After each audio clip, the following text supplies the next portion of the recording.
Hello दोस्तों, काल्पनिक कहानियों में आपका स्वागत है। पौराणिक कथाओं के अनुसार काल्पनिक कथाओं के अनुसार ऋषि कश्यप की कुछ पत्नियां 16, 17, 18 पत्नियों से उसमें से एक पत्नी कद्रू ने सांपों को जन्म दे दिया है। कद्रू ने कई सारे सांपों को जन्म दिया, एक एक करके कई हजार सांपों को जन्म दे दिया।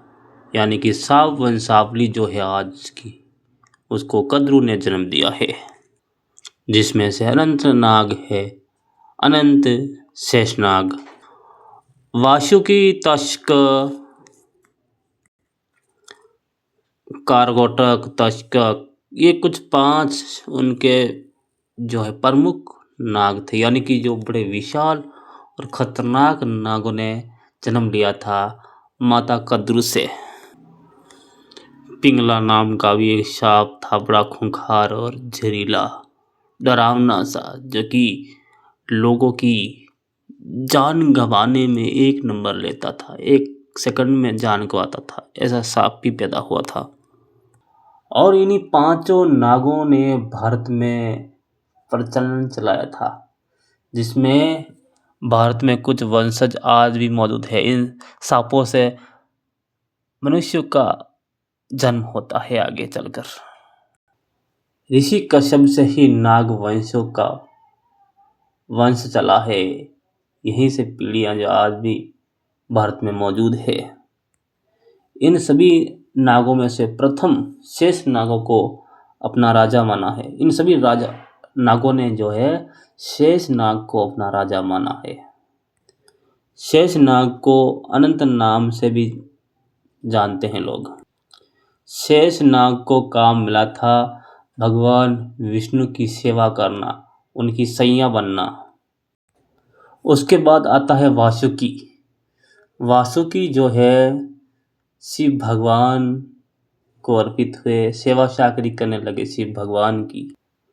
वासुकी का राज्य था कैलाश पर्वत के पास, एक क्षेत्र था, वहीं से वो निवास करते थे। पास में कैलाश पर्वत और भगवान शंकर।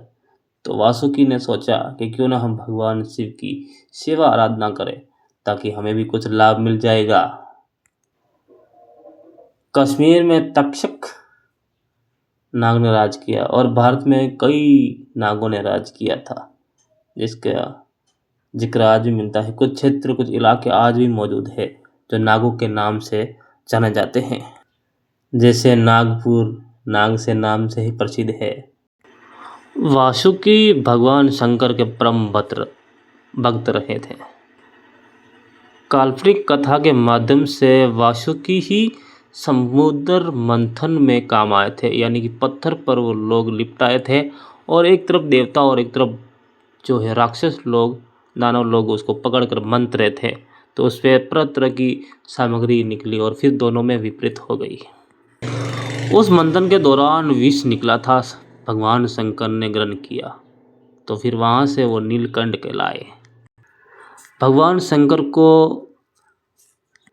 विष पीते देखकर, जहर पीते देखकर वासुकी ने भी प्रण लिया कि क्यों ना मैं भक्त हूँ, मैं भी विष पीऊँगा। तो फिर इसने भी, नाग ने भी, वासुकी ने भी जहर पी लिया।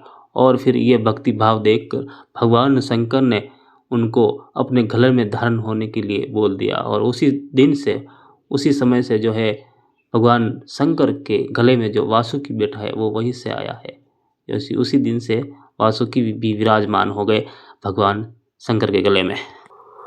वासुकी ने ही कृष्ण भगवान को बचाया था। जब कृष्ण भगवान का जन्म हुआ था कारागृह जेल में, तो वहाँ से जो है वासुदेव कृष्ण को लेकर आ रहे थे, नदी पार करवा रहे थे, बहुत ज़्यादा तूफान आया था। तो वहाँ पर जो है वासुकी ने ही जो है उनके ऊपर छाया किया था। यानी तो उस तूफान से, उस पानी से उसको बचाया था कृष्ण भगवान को। तो फिर जो वासुकी है कृष्ण के सहयोग में भी आया था। जितनी भी नाग वंशावली थी, ये भगवान शंकर के परम भक्त हुआ करते थे। और इसी सांप की कहानी को लेकर, यही इस काल्पनिक कहानी को लेकर डी एंड हो जाते हैं।